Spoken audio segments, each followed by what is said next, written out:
नमस्कार, स्वागत आहे तुमचं आपल्या डिलिशियस कट्टा या मराठी चॅनलवर। आज आपण रेशनचे तांदूळ वापरून इडली बनवणार आहोत। आता तुम्हाला दिसत असेल या इडल्यांना किती सुंदर अशी जाळी आली आहे। खूप छान पांढऱ्या शुभ्र अशा ह्या इडली तयार झाल्या आहेत। चवीला तर खूपच सुंदर लागतात।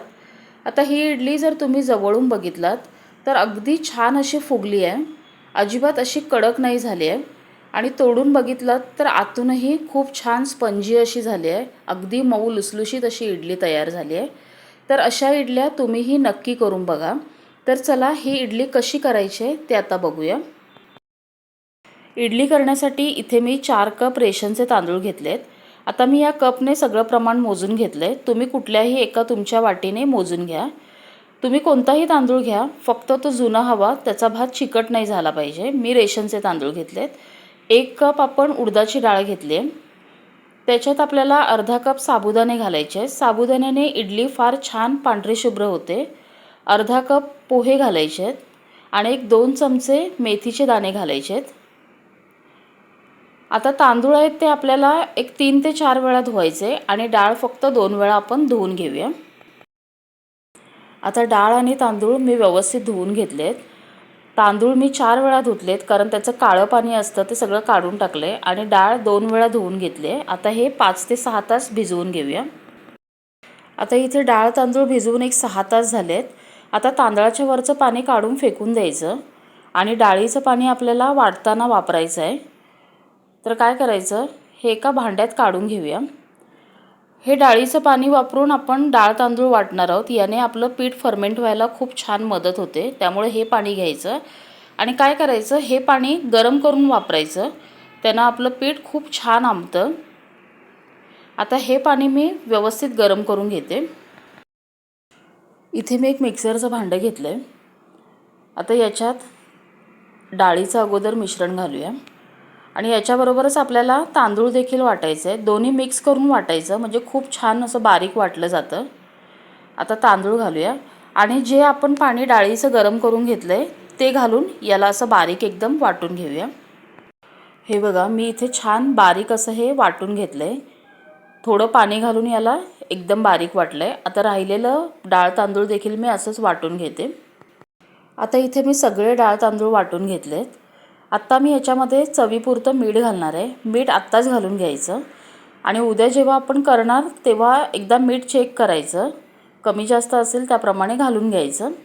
आता काय करायचं, हाताने याला एकाच दिशेने असं एकसारखं 2 ते 3 मिनिटं फेटून घ्यायचं आणि शक्यतो हातानेच फेटायचं, यानं पीठ आपलं छान हलकं होतं। आता मी हे पीठ व्यवस्थित 2-3 मिनिटं फेटून घेते। आता पीठ मी 2-3 मिनिटं व्यवस्थित फेटून घेतलंय।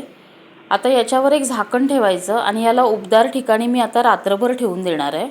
आता तुम्ही जर दिवसा करत असाल तर याला 10 ते 12 तास फर्मेंटेशनसाठी ठेवायचं आहे। आता इथे पीठ मी हे रात्रभर ठेवलं होतं। आता बघा, खूप छान असं फर्मेंट झालं आहे, अगदी पातेलं पूर्ण भरलं आहे, याला खूप छान जाळी आली आहे। आता हे हलक्या हाताने मिक्स करून घ्यायचं। आता याच्यामध्ये मीठ चेक करायचं, मीठ जर कमी वाटलं तर थोडं घालायचं आणि एक लक्षात ठेवा, पीठ आपण जेव्हा तांदूळ आणि डाळ वाटत असतो खूप पातळ वाटायचं नाही, थोडं असं मीडियम कन्सिस्टन्सीला ठेवायचं। आता हे मिक्स करून याच्या इडली करायला घेऊया। मी आता बाजूला गॅसवरती इडलीचं भांडं पाणी घालून गरम करायला ठेवलं आहे। त्याच्यात थोडी लिंबाची फोड घालून घ्यायची म्हणजे भांडं आतून काळं होत नाही। आता ह्या इडलीच्या प्लेटला व्यवस्थित तेल लावून घ्यायचं म्हणजे इडली खालून आपली चिकटणार नाही। तेल असं सगळीकडे व्यवस्थित पसरायचं आणि आता याच्यात थोडं थोडं पीठ घालून घ्यायचं, खूप जास्त पण घालायचं नाही। हे बघा, असं प्लेटमध्ये पीठ घालून घ्यायचं। आता दुसऱ्या प्लेटमध्येही मी पीठ घालून घेते। आता दोन्ही प्लेटमध्ये पीठ घालून झाल्यानंतर आपण इडलीच्या भांड्यात पाणी गरम करायला बाजूला ठेवलं आहे, तर त्या पाण्याला उकळी आल्यावरती ह्या दोन्ही प्लेट त्याच्या आतमध्ये ठेवायच्या। आता मी 2च प्लेट घेतल्या आहेत, एक गॅप सोडून मी प्लेट ठेवणार आहे आणि मग याला 10 मिनिटं व्यवस्थित वाफवून घ्यायचं आहे। आता 10 मिनिटं इडली वाफवून घेतल्यानंतर मी ह्या प्लेट काढून घेतल्या आहेत। हे बघा, अगदी सहज इडल्या निघत आहेत आणि खूप छान जाळी आली आहे याला. खूप छान इडल्या फुगल्या आहेत. आपलं पीठ जितकं व्यवस्थित फुगणार तेवढ्या आपल्या इडल्या छान होतात. आता ह्या सगळ्या इडल्या मी अशा अगोदर काढून घेते. आता इथे आपल्या इडली करून तयार आहेत. खूप छान झाल्या आहेत बघा. अगदी पांढऱ्या शुभ्र झाल्या आहेत. याला खूप छान जाळी आली आहे. तोडून बघूया. बघा अगदी मऊ लुसलुशीत आहे. आतूनही खूप छान अशा स्पंजी झाल्या आहेत. तर अशा इडली तुम्हीही नक्की ट्राय करा. माझी रेसिपी जर तुम्हाला आवडली असेल तर लाईक करा, कमेंट करा आणि जर माझ्या चॅनलला सबस्क्राईब केलं नसाल तर माझ्या चॅनलला सबस्क्राईब करा.